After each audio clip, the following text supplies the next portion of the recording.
Bon matin, c'est Joannette de SJC Électronique à Saint-Sauveur. J'ai une personne qui m'a apporté une calculatrice. Sa patronne, elle s'en allait l'acheter aux poubelles. Non. C'est des excellentes calculatrices, ça. C'est une Canon. Puis son seul problème, c'est que le bouton ici, il fonctionne pas. Oups, bien d'allumer. Oups. Fait que je vais aller probablement nettoyer le bouton ou vérifier les contacts. Je suis capable de l'allumer en jouant avec. Mais des fois, il faut se battre. Oups, là, elle reste allumée. Donc, là, elle fonctionne. Mais si je touche au bouton, oups, elle éteint. On va aller réparer ça le matin. Bon, ben, on va démonter ça. Oui, ça de part. C'est excellent, ces petites... Ça se rend-tu? Calculatrice-là. Souvent, un simple nettoyage des boutons par revenir. Ça, c'est la batterie. Hey, la batterie n'a jamais été activée là-dessus. Ben non. La batterie n'a jamais été activée.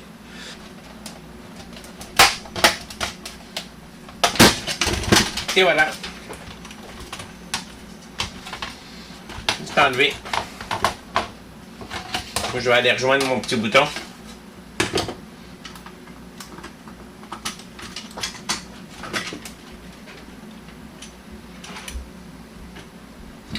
En plein ça.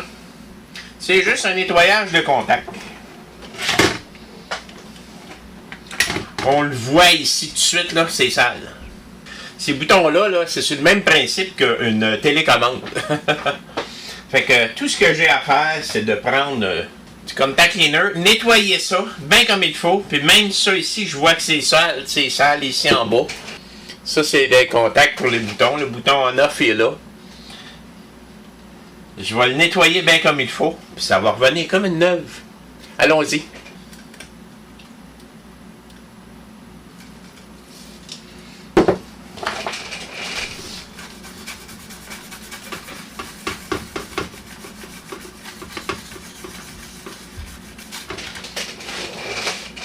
De l'autre côté.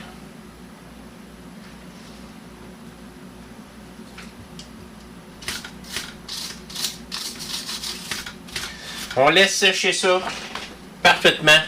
Après ça, on va pouvoir remonter ça. Bon, ben après avoir réessayé, je me suis rendu compte que le problème, c'est pas la saleté. C'est le contact ici qui est brisé. C'est un genre de contact en carbone. Puis, j'ai même essayé de mettre des papiers d'aluminium, ça ne fonctionnait pas. Donc, ce que je peux faire, je pourrais brancher direct. C'est entre cette pine-là et cette pine-là.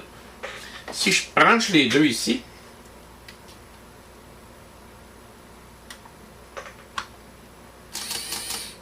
la calculatrice allume tout de suite. On pourrait faire ça et carrément mettre une switch sur le fil. Ça serait la méthode la plus simple, ou encore la laisser carrément brancher tout le temps. Je vais en parler avec ma cliente pour la sauver.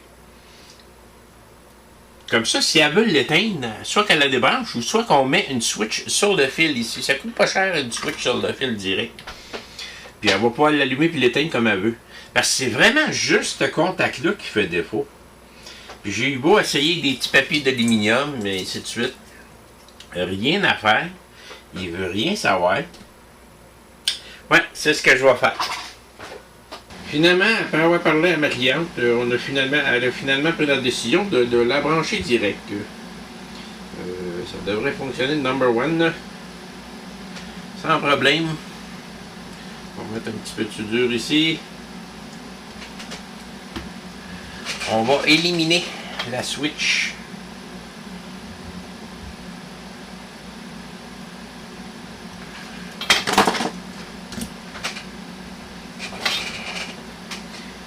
Comme ma cliente a dit, c'est pas ça qui va faire exploser la facture d'électricité.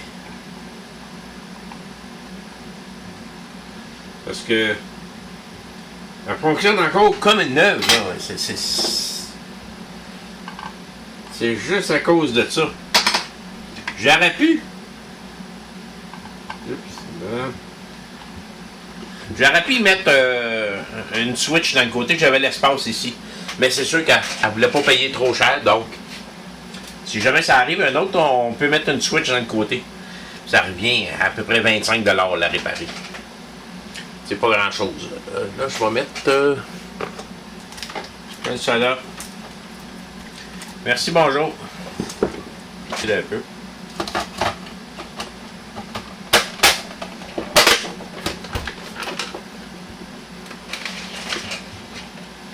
Je la branche.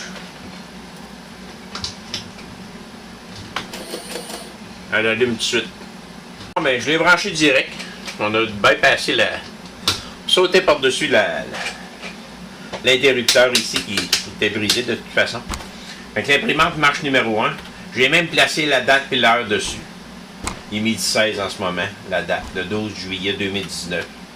La cliente ne savait même pas. Quand plus chaleur. Donc, elle est prête à rendre encore plein de services. Et voilà.